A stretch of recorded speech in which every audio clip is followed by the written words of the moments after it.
मैं आज अपनी फ्रेंड को बता रहा था कि I am going to interview Palak, तो उन्होंने कहा कि यार उसकी ज़िंदगी का ना मकसद कितना सही है, बच्चों के लिए व्हाट शी इज़ डूइंग हम सोच भी नहीं सकते। आई मीन हम 15 मिनट इस चीज़ पे हम डिस्कशन करते रहे कि हम अपने जीवन में क्या कर रहे हैं। सो ये जो चीज़ है ये कैसे आपकी ज़िंदगी में आई and how you are doing so much.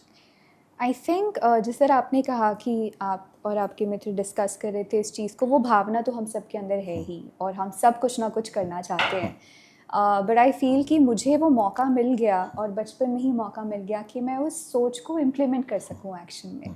बहुत जल्दी एहसास हो गया कि सिंगिंग जो मुझे भगवान की तरफ से देन मिली है उसके ज़रिए ही मैं बहुत बड़े बड़े काम कर सकती हूँ। जब कारगिल वॉर हुआ तब मैंने दुकान जाकर पैसे इकट्ठे किए। मैं सिर्फ 7 साल की थी और 7 साल की बच्ची के लिए 25,000 रुपये इकट्ठे कर लेना बहुत बड़ी बात हो गई।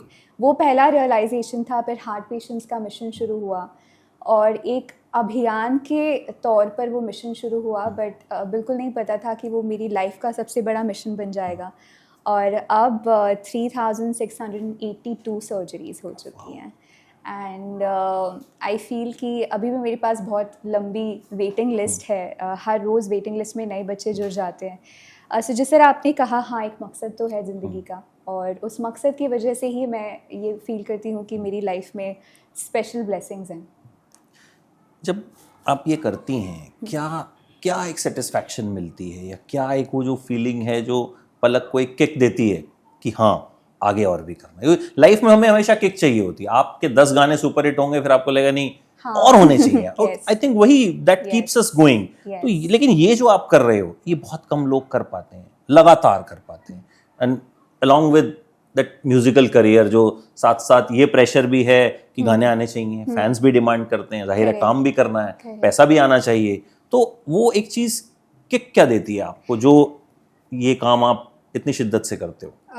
बहुत सारे ऐसे अवसर आते हैं मेरे जीवन में, क्योंकि मैं जो चैरिटी का काम करती हूँ वो सिर्फ पैसे देने तक, पैसे डोनेट करने तक सीमित नहीं होता है, क्योंकि मैं एक्टिवली इन्वॉल्व्ड हूँ उन बच्चों से। मेरी मॉम उनके पेरेंट्स से मिलती है टू अंडरस्टैंड कि वाकई में ज़रूरतमंद लोग हैं कि नहीं।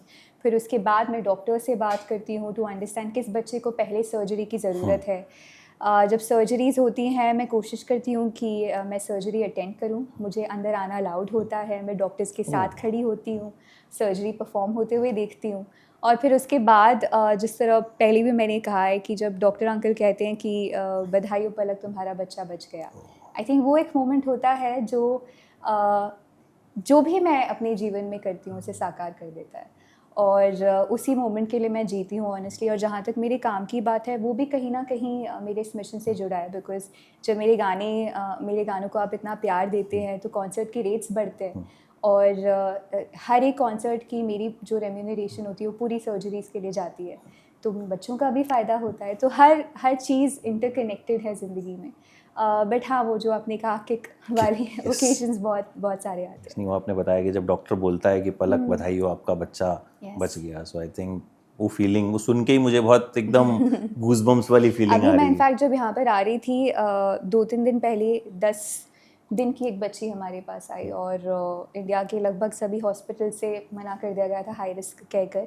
एक हॉस्पिटल में एक डॉक्टर ने अग्री किया कि हम सर्जरी करेंगे और आज वो बच्ची ठीक होके घर जा रही है, उसका ऑपरेशन भी हो गया। तो मुझे मम्मा ने वीडियो भेजा जो उनको उनके पेरेंट्स ने भेजा, तो मेरा दिल भरा हुआ था। And when I came here I just felt like जब आपको एज ह्यूमन बीइंग्स हम सबको वो पर्पस चाहिए होता है लाइफ में, हर दिन सुबह उठने के लिए, हर काम को पूरी शिद्दत से करने के लिए। और मैं बस वो पर्पस ही तलाशती रहती हूँ और मुझे बहुत सारे ऐसे मौके मिलते हैं जहाँ पर मुझे वो फुलफिलमेंट मिलता है।